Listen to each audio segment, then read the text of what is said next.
নমস্কার বন্ধুরা, আপনাদের স্বাগতম আমার চ্যানেলে। আর আজকে ভিডিওতে আমরা বিশ্লেষণ করব এমন এক অর্থনৈতিক বিপর্যয় যা বাংলাদেশের জন্য ধ্বংসাত্মক হলেও ভারতের জন্য এক সুবর্ণ সুযোগ তৈরি করেছে।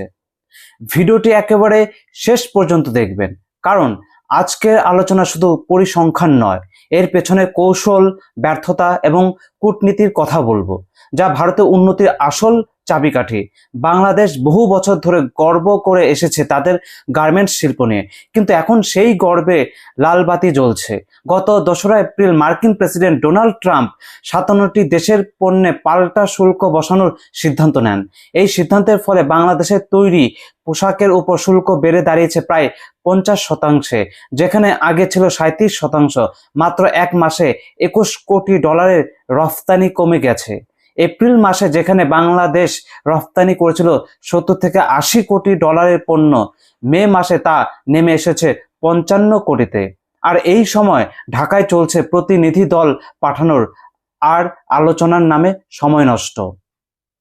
বন্ধুরা, আসল সমস্যা শুধু বাইরের শুল্কে নয়, মূল সমস্যা ভেতরে। বাংলাদেশের পরিকল্পনায় নেই মার্কিন রাজনীতির গতি বোঝা, নেই ভবিষ্যৎ প্রস্তুতি, নেই বিকল্প বাজার ধরার চেষ্টা, নেই অভ্যন্তরীণ সংস্কার। এটাই কারণ কেন এত বড় একটি শিল্প এমন সহজে ধসে পড়তে পারে। চীন একদিন ছিল বিশ্বের কারখানা, কিন্তু এবার তারাও ধাক্কা খেয়েছে। মে মাসে চীনের পোশাক রফতানি হয়েছে মাত্র $56 কোটি, যেখানে আগের বছর একই মাসে ছিল $116 কোটি। এটা প্রায় 52% পতন।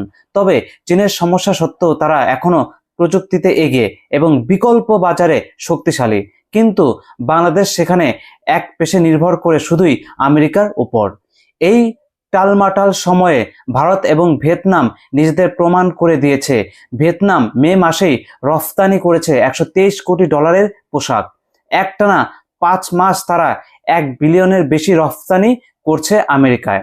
তারা এখন চীনকে সরিয়ে দিয়েছে শীর্ষ রপ্তানিকারী হিসেবে। ভারতের রপ্তানি খুব বেশি ওঠানামা করেনি। এপ্রিলের 49 কোটি থেকে মেতে হয়েছে $46 কোটি।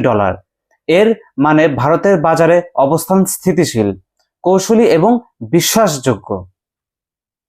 ভারতের সফলতার পেছনে রয়েছে সময়োপযোগী কূটনীতি, বৈচিত্র্যময় বাজারে রফতানি, আত্মনির্ভর ভারত নীতি, বিনিয়োগ বান্ধব পরিবেশ, আধুনিক প্রযুক্তির ব্যবহার। আজ যখন বাংলাদেশ এবং চীন ধাক্কা খাচ্ছে, তখন ভারত মাথা উঁচু করে এগিয়ে চলেছে। বন্ধুরা, এই পরিস্থিতি আমাদের শেখায় শুধু উৎপাদন নয়, রাজনীতি ও বাজার বিশ্লেষণই আসল চাবিকাঠি। ভারতের এই সাফল্য কেবল ভাগ্য নয়, এটি পরিকল্পনার ফল। ভারতের তৈরি পোশাক শিল্প আজ টিকে আছে কারণ তারা শিখেছে সময়ের সঙ্গে বদলাতে। বিপরীতে বাংলাদেশের নির্ভরশীলতা ও কূটনৈতিক ব্যর্থতা তাদের টেনে নামাচ্ছে। তাই আজকে প্রশ্ন, আপনার মতে বাংলাদেশ কি ঘুরে দাঁড়াতে পারবে, নাকি ভারত ভিয়েতনামই ভবিষ্যতের পথ দেখাবে? কমেন্টে আপনার মত জানাতে ভুলবেন না।